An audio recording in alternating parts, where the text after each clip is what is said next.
Zor mag'lubiyat. Avtori Zbigniew Brzezinski. 20 asrdagi kommunizmning gullanishi va halokati. 4-qism Soda kommunizmi.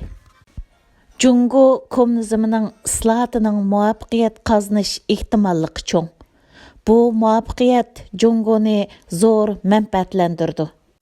Ammo muvaffaqiyat yana Jungo kommunizm ideologiyasining an'anaviy qarashlari va Jungo kommunizmining siyosatdagi birdakligini ig'ir badal to'latkizadi. Qisqacha aytganda, Sharqiy Yevropa duch kelgan organning yaklishiga o'xshamaydigini kommunizmning Jungoda duch kelgan kelgusi bo'lsa, mazkur davlatning uzoq an'anasi bilan qimmat qarshi kommunizmni organik o'zlashtirmoqda.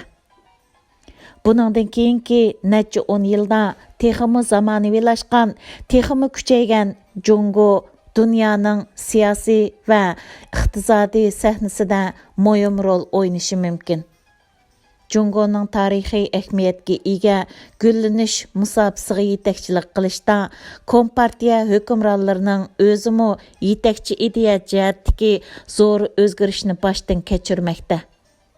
Ularning asosliq nuqtai nazari, hatto ularning siyosiy so'z iboralari o'zini proletariat diktaturasining inqilobiy siyosiy partiyada bo'lishga tegishlik narsaga vakillik qiladiganligiga barg'ansir o'xshamay qoldi. Jungoda gullanayotgan savdogarlar sinfi diktaturasi va barliq kuchi bilan zamonaviylashayotgan siyosiy partiyaning alohidaligiga vakillik qilishiga o'xshaydi.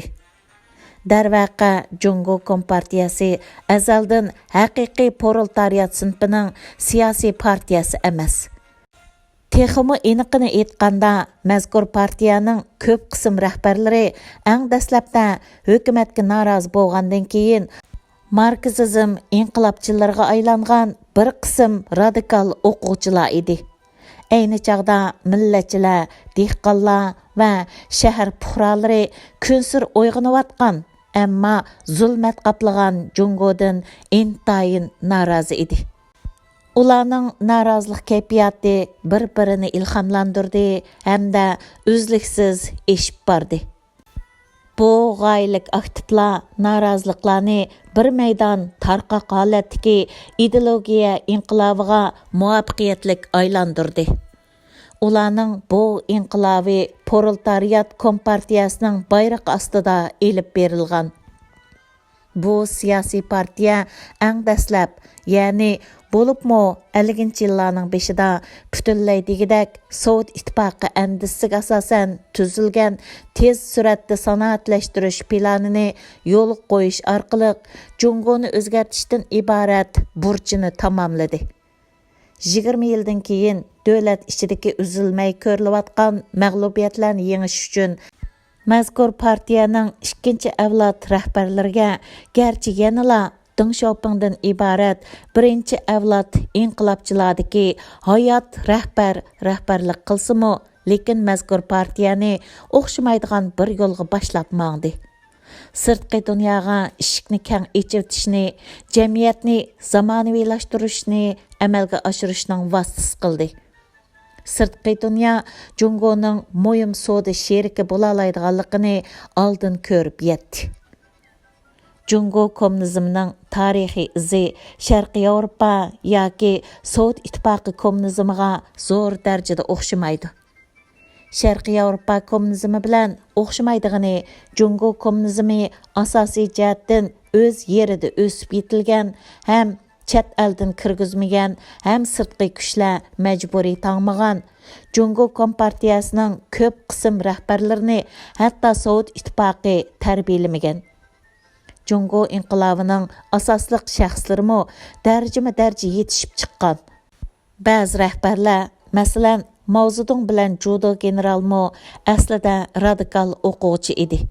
Keyin dehqonlarni asos qilgan inqilobiy armiyaning doisi bo'lib saylangan. Boshqa bir qismlar, masalan, Zhou Enlai va Deng Xiaoping davlat ishidagi inqilobiy faoliyatga texmi bevosita ishtirok qilishdan burun o'quvchi sifatida G'arbiy Yevropada bo'libmi Fransiyada tunji qitim haqiqiy holda marksizm tarbiyasi olgan. Bu kishilarning hammasi Jungo Qizil Armiyasining rivoyat tusiga ega uzun safarni birga boshdan kechirgan. 1917-yildagi Bolshevik inqilobi yosh Jungo rahbarlariga nisbatan ilhom beradigan muhim ahamiyatga ega. Ammo ular Bolshevik inqilobini o'zlari cho'qim taqlid qiladigan ulgu deb qarmadi. Jungoning ahvoli va tarixi Rossiyaning ahvoli va tarixi bilan qat'iy o'xshamaydi. Şuңa Jungo rahbarlari o'zlarining alayda ahvoliga asosan marksizm, leninizm prinsiplarini qaytadan sharhlash zarur deb qardi. Texmi muhimi Jungoning qadimiy madaniyatining varisi bo'lish sifati ularda bilim va madaniyat jihatdagi ishonchisi orqali o'zlarining inqilob ishlariga yo'l ochadigan o'z strategiyasini tuzib chiqa oladigan ishonchga ega. Hatta Sovet İttifaqı 2. Dünya urushida g'alaba qilgandan keyin Stalinning shuhrati yuqori pallaga chiqqan vaqtdami Jungo dohillari Stalinning strategiya taklifini qabul qilishga tayyorlanmadi. Tez suratlik emas, balki bosqichlarga bo'lingan umumyuzlik inqilob g'alabasi ustida izlandi. Ular davomliq bir maydon umumyuzlik inqilob hujumini qanot yaydirdi. Ularning 1949-yildagi oxirgi g'alabasi ularning mustaqil engini va siyosiy ishonchisini yanama ilgirlab oshirdi. Ular bilan Sovet ittifoqiga qarg'ulachi agashgan Sharqiy Yevropadagi yo'ldoshlari ro'shan selishtirim bo'ldi. Ularning Sovet ittifoqi guruhidagi yo'ldoshlari bilan o'xshamaydigini Jungo kommunistlari o'zlarining ideologiyasini texmi unumlik va bevosita holda Jungoning o'zining tarixi bilan birlashtirib chiqarganligida edi. Ideologiyaning chaqiriq kuchining manbasi ijtimoiy to'qinishlardan kelib qolmay, yana g'arb jahongirligining Jungoga majburiy tangan bir asrdan uzoq so'zilgan milliy ar-nomus tuyg'usida paydo bo'lgan vatanparvarlik hissiyotidan kelgan. Bu hissiyot keyin Yaponiyaning tajovuz qilib kirishi bilan portlab chiqdi. Jungoning ajoyib tarixi 19-asrda zavolliqqa yuzlanib, eng tuvan nuqtaga tushdi. Madaniyat ustunligi tuyg'usiga ega nurg'un jungoliklarning qalbida kuchli g'azab tuyg'usini uyg'otdi. Ular ham yerginishlik chet elliklarga nafratlandi, ham o'zlarining chiriklashgan iqtidorsiz hukmronlarga nafratlandi. Şuna hozirgi zamon millatchilarining qat ko'tarishi hamda oshqun ijtimoiy gullanish nazariyasiga intilish Jungoda tarixiy holda birga qadam bosdi. Jungo kommunizmi bu ikkisini birlashtirib, tarixiy tuyg'uga ega vatanparvarlik bilan kommunizmni bir-birini chetga qoqmaydigan tashabbusga aylantirdi. Darvaqa kommunizmning g'albisi nurg'unlagan jungoliklarga nisbatan aytgandimi, birla vaqtda kishini yergantirdigan chet el hukmronligidan qutuldirgan millatchilikning g'albisiga vakillik qildi. Sovet ittifoqi kontrolligidagi Sharqiy Yevropaning ahvoli bo'lsa, butunlay o'xshamaydi. Sharqiy Yevropada kommunizm nurg'un kishilarga nisbatan ma'lum chet el kuchlarga bo'ysunishdan derak berdi. Hatto Sovet ittifoqida kommunizm bilan millatchilikning birlashishi Germaniyaga qarshi urushdagi qiyin kunlarda qisman birlashgan. Millatchilik va kommunizmning bir gavdalashishi kommunizm jamiyati qurishga tayyorlanayotgan Jungo inqilobi rahbarlarini keyniga qaytib Sovet ittifoqining tajribalarini o'rnak qilishga yoki Sovet ittifoqining ko'rsatmalariga itoat qilishga emas, balki o'zlarining madaniyati va ijtimoiy an'anasiga tayanishga tabiiy holda eg'ishtirdi. Shunga Jungoning Sovet ittifoqini do'rash vaqti nihoyatim qisqa bo'ldi. inqilob g'alaba qilgandan keyingi dastlabki necha yil ichida hamda Amerikaga kuchlik nafrati qo'zg'algan holda Jungo bilan Sovet ittifoqining ideologiya jihatdagi yaqin munosabati istixiyalik holda Sovet ittifoqining narsalaridan noiloj emas, balki chin ko'ngildan huzurlanishda hamda Sovet ittifoqining davlat rahbarligida qilgan sanoatlashtirishni taqlid qilishni boshlashda ifodalandi. Əslab baxsaq, Sovetni taqlid qilish mezgili nihoyatda qisqa bo'lgan. Shundaqla Jungo kommunistlari Jungoni qayta qurmoqchi bo'lganda o'zlarining an'anasiga va qimmat qarshiga texmi moyil bo'ldi. Bu ikki nuqta kishining maqtishiga arziydi. Bu xil burilish mubad yuz berib qolsa, Jungo kompartiyasi rahbarlarining kuchlik milliy engi ulardan Jungo kommunizmining o'ziga qaytadan tushuncha berishini talab qiladi. Jungoning ko'ngilchilar falsafasini o'z ichiga olgan ilg'or madaniyati, davlatga borliqini atagan ziyolilar sinfining xos an'anasi hamda ilg'or savdo mahorati qatorliqlar haqiqatan g'oyat zo'r kuchga vakillik qilgan bo'lib, kuchlik ijobiy ta'sirini joriy qildirdi. 13-bob Jungo 2 navbat yo'liga qo'ygan 3 qitimliq sinoq. Kompartiyaning hokimiyat yurgizishi bo'lsa, Jungoning qaloqligini yengish va milliy ar-nomusni yo'yish uchun 20-asrda to'lagan 3-qitimliq zo'r tirishchanligi hisoblanadi. Hokimiyatni qo'lga olgandan keyin kommunistik partiya o'z liniyasiga, ya'ni Lushani 3 qitim cho'ng o'zgartish qilib, tamoman yangicha va zamonaviylashgan Jungo qurib chiqish uchun urinib baxdi. O'zaro kayni-kaynidan kelgan har qaysi bosqichlarda Jungo kompartiyasi siyosati Jungo bilan boshqa kommunist davlatlar bo'libmi Sovet ittifoqida o'rtaq bo'lgan ideologiya ta'limotlarining yetakchiligiga borgan siri oz uchraydigan bo'ldi. Aksicha bu xil ta'limot bilan Jungoning konkret ahvoli, xos an'anasi va real milliy ehtiyojini bargan sir birlashtirdi. G'arbda nihoyatda oz kishilar 19-asrdagi Jungoda mavjud psixik holatni to'liq tushunadi. Bir tarafdan Jungoliklar o'zlarini tangdishi yo'q, bir butun gavda, ya'ni ularga nisbatan hamda madaniyatda ustun hazoratga ega ekanligini his qildi. Yana bir tarafdan tajovuzchi kuchlik g'arb davlatlarining o'zlariga majburiy tangan haqoratlari oldida ojiz ekanligini his qildi. 19-asrda Jungoga tengilgan bir qator shartnoma, kelishim va o'zi turayotgan joydagi qonunning cheklamasiga uchramaslik imtiyozi kishilarga Jungo bir davlat bo'lish bilan o'rni tuvan bo'lib qolmasdan, Jungoliklarmi bir millat bo'lish sifati bilan o'rnining o'xshashli tuvan ekanligini aniq ko'rsatib bergan edi. Bu xarablashgan reallik Jungoliklarning o'zlik engida kuchlik to'qinish paydo qildi. Jungoliklar o'tmishda, hatto yaqindala o'zlarini madaniyat va siyosiyda yovvoyi tajovuzchilardan boy va qudratli deb qaraydi. Amaliyotda Jungoning siyosiy va iqtisodiy tuvallash texi yaqinqi davrdagi ish. Hatto 18-asrda Jungoning kishi beshiga to'g'ri keladigan milliy daromadi asosan Angliya bilan tenglashib qoladi. Taki 1860-yilgacha Jungoning yasash kasbi dunyoda 2-o'rinda turadi.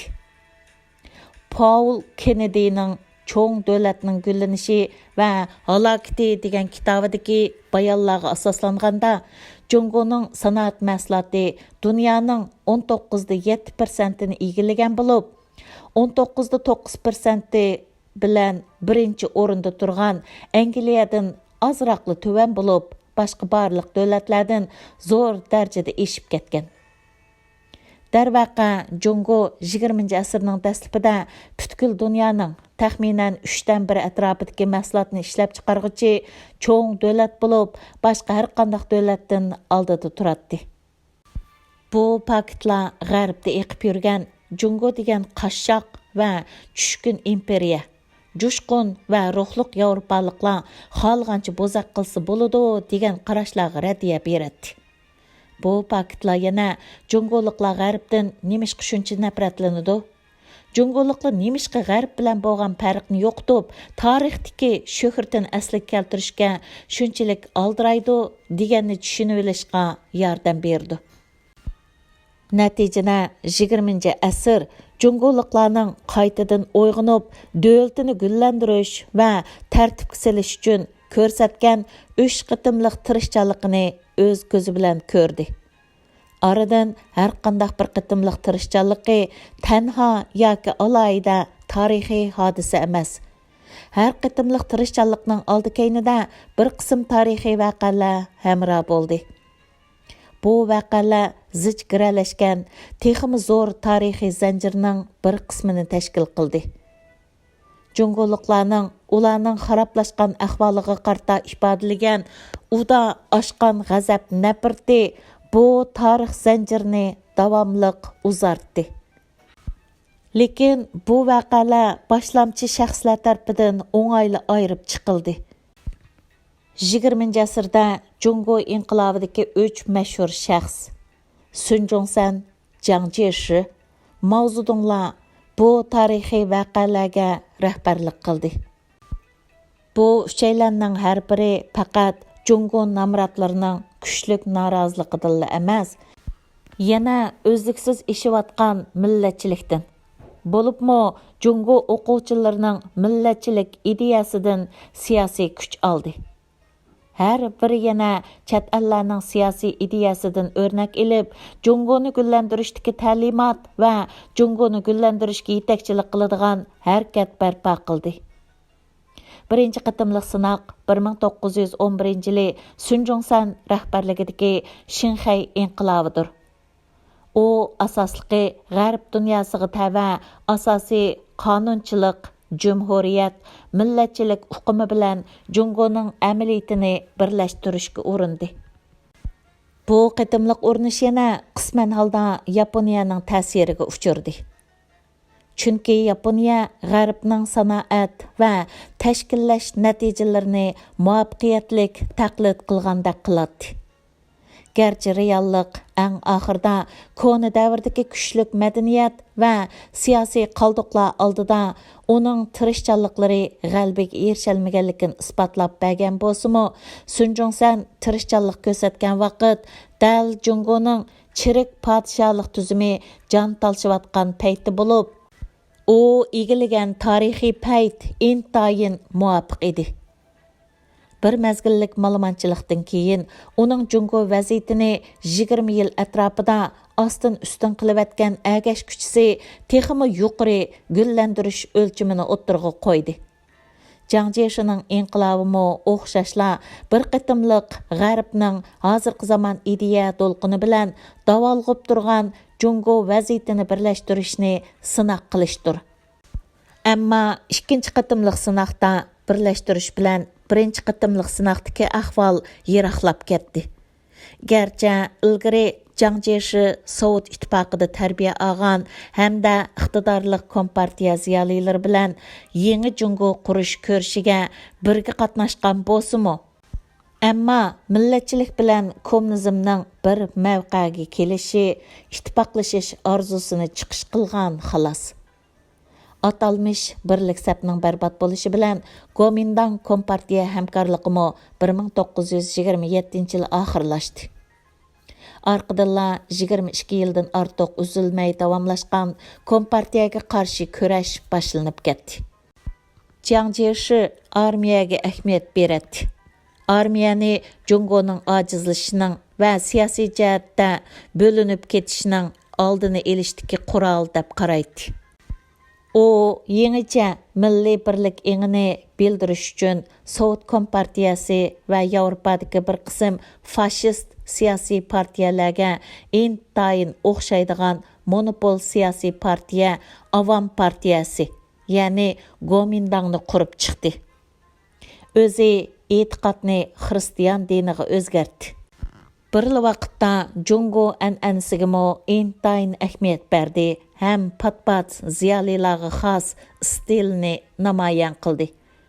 Umuman turlik ilgirlab gavdalanishlar Jungoning gullanishini qo'lga keltirish ko'rishida kona ichki manba bilan yangicha sirtqi harakatlantirgich kuch orasidagi o'zaro ta'sir kuchining qanchalik murakkabligini bilib olg'ili bo'ladi. Sunjongsanga o'xshash Jiang Jieshi kishilarning kona jamiyatga bo'lgan norozilik kayfiyatini o'zi loyilagan kelgusining chertyojining himoyachilariga aylantirishda muvaffaqiyat qozona olmadi. Yaponga qarshi urush mezgilining dastlabida u milliy qarshilikning simvoliga ko'tarildi. Ammo keyin u chaqiriq kuchi va qudratini butunlay yo'qotdi. Uning o'z sepidagi millatarizm va cheriklik parxo'rlikdan iborat bu qo'sh o'smini bo'ysundirishga qurbi yetmaydi. Shuning bilan birga bu vatanparvar cho'lponmo asta-asta xunuklanishga boshladi. Jiang Jieshining arsaldiligi ikkinchi xil bir yangicha o'zgartish shaklini maydonga keltirdi. Bu shakl ayni chog'dagi davlat va jamiyatning nuqsonlaridan texmi aktivlik bilan foydalanib, texmi aniq ta'limot bilan tahlil qildi hamda o'zgartish vazifasini intizomiy, texmi ching, jangovarligi texmi kuchlik siyosiy tashkilotning zimmasiga yukladi. Amaliyat isbotladiki 30-yillarning o'ttirlaridagi uzun safardan buyon yerlik marksizm doisi Mavzudong rahbarlik qilgan kommunizm harakati va Kompartiya Qizil armiyasi 2-dunyo urushidan keyingi Jungoning buyuk uyg'onishida qaysi xil tarixiy andiza va falsafaviy mazmunni qaror qilishni talashish ko'rishida mayli nazariya jihatdan bo'lsin yoki tashkiliy jihatdan bo'lsin eng zo'r ustunlikni egalladi. Bu yangi rahbar qat'iy marksizmchi bo'lib qolmasdi, yana inqilob nazariyasi sohasidagi yangilik yaratquchidir. U yangilik yaratish xarakterida proletariat inqilobiy nazariyasi bilan Jungoning yezilik davlati bo'lishdek konkret ahvolini birlashtirib chiqdi. 20-yillarning dastlabından boshlab u Jungoning tunji qadamlik marksizm harakatiga atlandi. 40-yillarga kelganda Jungo inqilobi uchun bir yurish mustaqil nazariyani turg'izishga yetarlik iqtidor hozirladi. Darvaqa 1945-yil atiyozda taxminan 4 yildan keyin Jungo kommunizmi oxiri g'albini qo'lga keltirdi. Qizil armiya bosh shtabi turishliq joyda ichilgan Jungo Kompartiyasining 7-navbatlik vakillar yig'inida uning ideologiya jihatdagi to'kpisiga Mavzudong ideyasi deb nom berildi ham marksizm, leninizm va stalinizmning bir xil taraqqiyot sifatida partiyaning yetakchi prinsipiga ko'tarildi. Bu ish Mavzudongning bilim jihatdan intayin kamtarligini, shundaqla Jungo Kompartiyasining siyosiy jihatdagi o'ziga bo'lgan ishonchini isbotlab berdi. Lekin Mavzudong bu asrda Jungoni gullantirish uchun izlangan ikki cho'ng peshvoga o'xshash o'z davlati tarixiga cho'nqur cho'kkan vatanparvar Jungoliq. Hozirgi zamondagi Jungoni tadqiq qiladigan tarixshunoslar ko'rsatib o'tganidek, milodidan ilgirki 221-yili Jungoni birlikka keltirgan Chen Shixuang Mavzudongning qalbidagi qahramonlarning biri. Mavzudong shu sababdan uningga qoyil ediki, u shak shubsizki Jungoning xarablashishini, hozirgi zamon Jungoda birlikning kamchiligi ekanligini his qilib yetdi. Tarixshunoslar yana Jungo Kompartiyasining hammaga hukmronlik qiladigan islohchi hukumat qurmoqchi bo'lganligiga, Chin sulolasining ko'z qarashi aniq, axloq va ma'naviy jihatda afzal bo'lgan amaldorlar sinfi orqali tartibni qo'g'dash va mangulik hukmronlikni ta'kidlaydiganligiga diqqat qildi. Ikkisi orasida kishini hayron qoldiradigan o'xshashlik mavjud edi. Әмма еңі тәртіп дәсләптә көні тәртіпні бастырыплы қалмай, yana Cungo'ның еңі бір әвлад дөләт рәхбәрлерінің идея вә планларга етекчілік қылды. Kommunizmning prinsipi va kommunizm ilgari Sovet ittifoqida erishgan tajribalarni Cungoni o'zgartirishning dastlabki tirishchanligiga asos soldi. Vaqtning o'tishiga ergishib, an'anaviy kommunizm andisining mag'lub bo'lganligini yanama ilgirlab his qilishga ergishib, yangi ta'limot va Cungoning o'zining tajriba saboqlarini mujassamlagan yangi andisi shakllandi. Kompartiya dövlətinin umumyüzlük yeniləniş üçün bir qədər canlıq plan tüzüb çıxdı. Cungo cəmiyyəti və Cungo millətləri oyğanıvatqan əhvalda Mao-Zedongның Jiangxi yaşıdan qalib kelişi kommunistlarning 3 qatımlıq çoğ köləmlik sınaq, yəni içində 2 qatımlıqı zor bədəllərini төлedi. Qilishini ilgir sürüb, aldınqı bir əsrdə qattiq keyinda qaldırğan, Cungo'ga intayin paydasız bo'lgan tarixiy farqning o'rnini to'ldirdi. Birinchi qatimliq tirishchanlikning elib berilishi, ya'ni eng oxirida taraqqiy qilib, atalmish cho'ng sakrab ilgirlashga aylanib qoldi. Birinchi qatimliq tirishchanlikning elib berilishi, ya'ni eng oxirida taraqqiy qilib, atalmish cho'ng sakrab ilgirlashga aylanib qoldi. Asaslıqı nazariyaviy asosi bor ham Sovet ittifoqining yordamiga erishalaydi. Ig'ir sanoatning butkul jamiyatga ato qiladigan g'oyat zo'r foydasiga haddidan ziyoda soddilik bilan ishinib ketganlikdan kommunistlar 1949-yili eng oxirgi g'albini qo'lga keltirgandan keyin butun davlatdagi hokimiyatni mustahkamlab bo'lgandan keyin yüksek irade bilen sanatlaştırış planını başladı. Bu nişanga yetiş üçün çoxum Sovet ittifaqının yardımı ve texnikasını tezlikdə hazm qilish kerak. Bu nurg'un jihatda kishiga Stalinning birinchi 5 yillik planini esga soldi. Sovet ittifoqi maslahatchilari Cungo'ga oyog'i uzilmay keldi. Cungolik o'quvchilar top bo'lib Sovet maktablariga kirdi. Cungo'ning axborot sohasi Sovet ittifoqining natijalarini olqishladi. Ammo Cungo rahbarlari taqatsizlanib turolmay qoldi. Ular uzunga so'zilgan sotsializm yo'lida o'z taraqqiyotining cho'qim bir qancha tarixiy bosqichni bosib o'tadiganligini e'tirof qilishni xohlamadi.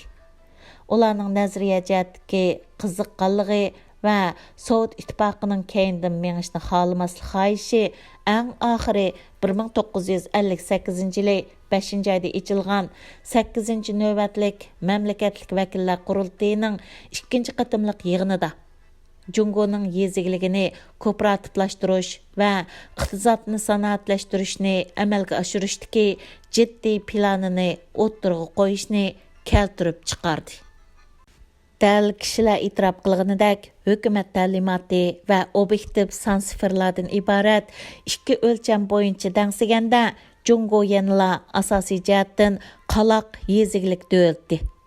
Ammo Cungo'ning haqiqatan cho'ng sakrab sanoatlashish davriga kirishining zarurligini isbotlash uchun Mao Zedong cho'qim yangi nazariyani tuzib chiqishi kerak.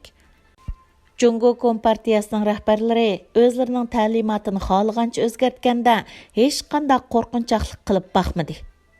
1956-yil 9-oyda 1949-yildagi g'albadan keyin birinchi qatim ochilgan 8-navbatlik partiya vakillar qurultayining tunji yig'inida ular qarsig'ila Cungo sotsializm qurilishining yuqori bosqichiga allaqachon kirib bo'ldi deb hukm qildi. Cho'ng sakrab ilgirlashning ulug'vor nishonini amalga oshirgandan keyin Cungo darhol haqiqiy kommunizm bosqichiga qadam bosadi deb jakarladi. Cungo xalqining chet el jahongirlar qoldirgan azobliq aslimalari hozirmi yodida ekanligini ifodalash uchun Cungo marksizm prinsip asosida o'zining vazifasini bekitib qolmay, yana sanoat iqtidori jihatda avval yetishib olish, ondan Angliyadan eshib ketish nishonini o'ttirg'a qo'ydi. Halbuki Angliya faqat bir asr ilgirla sanoat mahsulot miqdori jihatda Jungo bilan tang o'rinda turadigan davlat edi. Yana dal Angliya Jungoga eng ig'ir or nomus keltirgan birdan-bir davlat edi. Jungo intayin o'ktam va asabiy shaklda dehqonlarni qaytadan tashkillab atalmish xalq kommunasi qildi. Natijada ig'ir oqibat paydo qildi. Qilchi mubolag'a qilmay aytishga bo'ladi-ki, kayni-kaynidan kelgan qalaymaqonchilik, zo'ravonlik va ochliq dastidan millionlagan dehqonlar, ya'ni ba'zi farazlarga asoslanganda 27 million atrofida o'lib ketdi.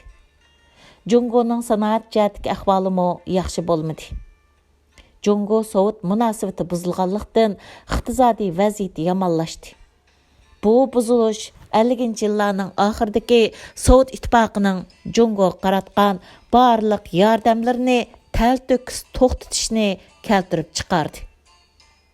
Bu ahvol yo'li qo'yilayotgan sanoat planini ig'ir darajada qalaymaqonlashtiribdi. Bo'libmi Sovet ittifoqi texnik xodimlari tuyuqsiz chekinib, Sovet ittifoqi ta'minlayotgan har xil detallar uzilgandan keyin Jungo sanoati tuyuqsiz yagona yordamchisiz qoldi. Cho'ng sakrab ilgirlashning opti bir qitimliq tarixning zo'r chekinishiga aylanib, barliq iqtisodiy xizmatlar cho'ldarab qoldi. GC haftaligining Jungo iqtisodi degan sayfisiga asoslanganda 1958 yildan 1962 yilgacha bo'lgan aralıqda Jungoning yezigilik mahsulot miqdori 28%, yenik sanoat 21%, ig'ir sanoat 23% tövallab ketgan. Kelgusiga bo'lgan orzular barbod bo'lgandan keyin darhol reallikqa bo'lgan joyillik ko'rildi. Cho'ng sakrab ilgirlashning azobliq mag'lubiyati texmo komediyalik bir davrni keltirib chiqardi. Bu Jungo kommunistlarining Jungoni o'zgartishdagi 3 qatimliq siniqining 2 qatimligi hisoblanadi. 60-yillarning o'ttirlaridan boshlab Mao Zedong maqsadli holda yerim hukumatsiz shakldagi ma'lumotchilik paydo qildi. Ma'lumotchilik siliq holda madaniyat inqilobi deb ataldi. Tuyuqsiz portlagan zo'ravonlik qilmishlari Jungoni qopladi.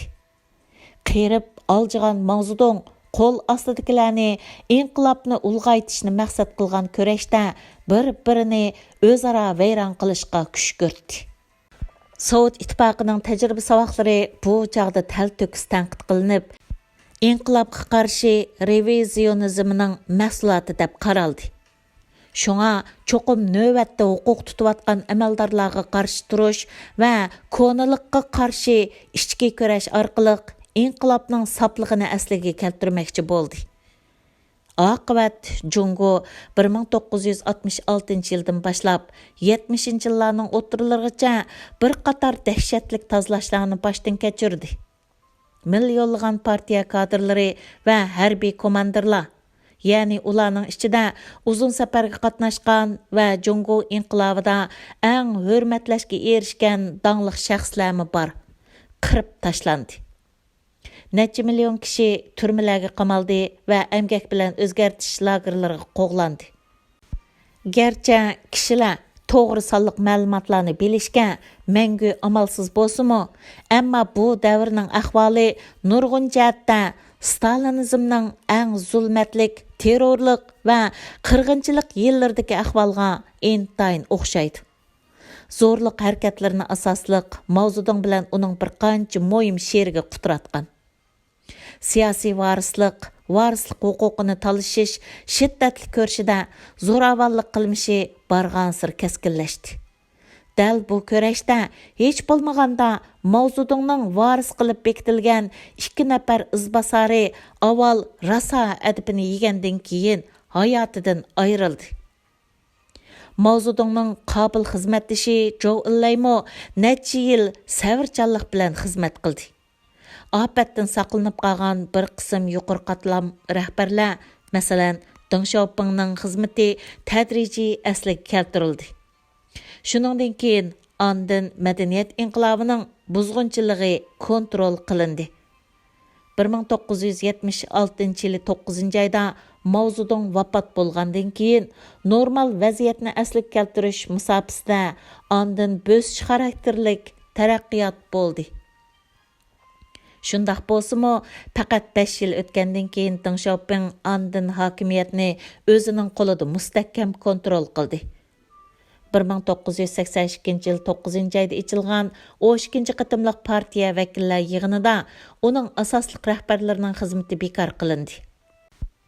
Shuningdan boshlab Jungo yangicha bir yo'lga qadam ilib, millatning gullanishini amalga oshirish va xalqaroliq izzat hurmatni qo'lga keltirishdan iborat yetish qiyin bo'lgan nishon uchun izlandi. 70-yillarning oxirida keyingi bir qancha yilda uzluksiz to'liqlangan yangi planlarni o'ttirg'a qo'ydi. Bu dal atalmış 4 zamonaviylashtirish, ya'ni yezigilik, sanoat, fan texnika va davlat mudofaasini zamonaviylashtirish plani. Bu plan g'arb dunyosiga butunlay pragmatizmchi echivtishni hamda davlat ishchi ideologiyasidagi an'anaviy qarashlarni o'zgartishni xohlaydiganligini texmi aniq ifodalashni talab qiladi. Yangi yo'lga qadam olganda Jungoning xalqarodagi o'rnidami tubdan o'zgarish bo'ldi. Jungo 1978 yilning oxirida Amerika bilan munosabatini asliga keltirib qolmay yana Jungo Yaponiya Sovet ittifoqining yanama ilgirlab kengayishiga bo'lgan o'rtaq andishisini chiqish qilib, iqtisod va siyosiy jihatda keng ko'lamlik hamkorlikni boshladi. Buning bilan birga Jungo Yaponiya savdosi tezlikda oshdi. Jungoning diplomatiya munosabatini o'zgartishi, ularning yadro urushi yuz berdigan dogmachilik nuqtai nazarlarni belgilaydi degan qarshidan voz kechishiga foydasi bo'ldi. Ularning Jungoning kunsir ishiyotgan xalqaroliq savdo va diplomatiya faoliyatlariga yetakchilik qilishda bir qism yangicha texmi jonliq tadbir qo'llanishiga yordam bo'ldi. Amaliyotda yo'lga qo'yilayotgan bu islohot plani Jungoning Meiji yangilikqa ko'chishi bo'lib qoladi. Yaponiya dal Meiji yangilikqa ko'chish harakatidan keyin ondan zamonaviy dunyoning qatoriga kiralagan. Davomi bor.